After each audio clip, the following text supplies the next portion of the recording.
കുഴൂർ വാതിക സാംസ്കാരിക വേദി പ്രതിഭാ സംഗമവും അനുമോദന സദസ്സും സംഘടിപ്പിച്ചു. യുവജനക്ഷേമ വകുപ്പ് മന്ത്രി ഒ.ജെ. ജനീഷ് ഉദ്ഘാടനം നിർവഹിച്ചു. വാതിക സാംസ്കാരിക വേദി നിരവധി നാടകങ്ങളും മത്സരങ്ങളും കലാ സാംസ്കാരിക പരിപാടികളുമൊക്കെയായി കുഴൂരിൽ നിറഞ്ഞു നിൽക്കുന്ന ഒരു സാംസ്കാരിക മുഖമായി പ്രവർത്തിക്കുന്ന സംഘടന കൂടിയാണ്.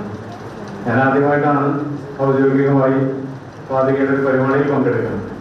നാടകോത്സവങ്ങൾ എപ്പോഴെങ്കിലൊക്കെ വല്ലപ്പോഴും വന്ന് കണ്ടുപോയിട്ടുള്ള ഒരാളെന്ന് എനിക്കപ്പുറത്തേക്ക് ആദ്യമായിട്ടാണ് നേരിട്ട് പങ്കെടുക്കുന്നത്. ഇന്നത്തെ പരിപാടിയുടെ പ്രത്യേകത 2026 SSLC +2 പരീക്ഷകളിൽ മുഴുവൻ വിഷയങ്ങളിലും A+ നേടിയ വിദ്യാർത്ഥികളെ കൂടി ആദരിക്കുന്നുണ്ടെന്നതാണ്. ഞാൻ ഇന്ന് മാത്രമായി പങ്കെടുക്കുന്ന ഒരു 4ാമത്തെ 5ാമത്തെ പരിപാടിയാണ്. രാവിലെ മാതൃഭൂമിയുടെ ഒരു പരിപാടിയിൽ കൂടി പങ്കെടുത്തിട്ടാണ് വന്നത്. 10,000-ഓളം വിദ്യാർത്ഥികൾ അവിടെ ഉണ്ടായിരുന്നു. എനിക്ക് തോന്നുന്നു ഇവിടെയും ഉള്ള ആളുകളൊക്കെ A+കാർ അവിടെയും രാവിലെ ഉണ്ടായി കാണുമെന്നാണ് പ്രതീക്ഷിക്കുന്നത്.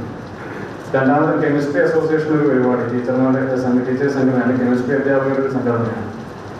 അപ്പോൾ അതിൽ +1-നും +2-നും കെമിസ്ട്രിയിൽ മുഴുവൻ മാർക്കും വാങ്ങിയ വിദ്യാർത്ഥികളാണ്.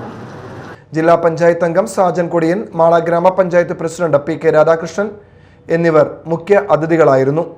T.S. പുഷ്പൻ, സേതുമോൻ ചിറ്റേത്ത്, P.R. അജിത് കുമാർ, സുധാ ദേവദാസ്, രശ്മി പ്രദീപ്, സിന്ധു ഷാജി എന്നിവർ സംസാരിച്ചു. രാഷ്ട്രീയ സാംസ്കാരിക രംഗത്തെ പ്രമുഖർ ചടങ്ങിൽ സന്നിഹിതരായിരുന്നു. പഞ്ചായത്തിൽ SSLC +2 പരീക്ഷകളിൽ എല്ലാ വിഷയങ്ങളിലും A+ നേടിയ വിദ്യാർത്ഥികളെയാണ് ചടങ്ങിൽ അനുമോദിച്ചത്.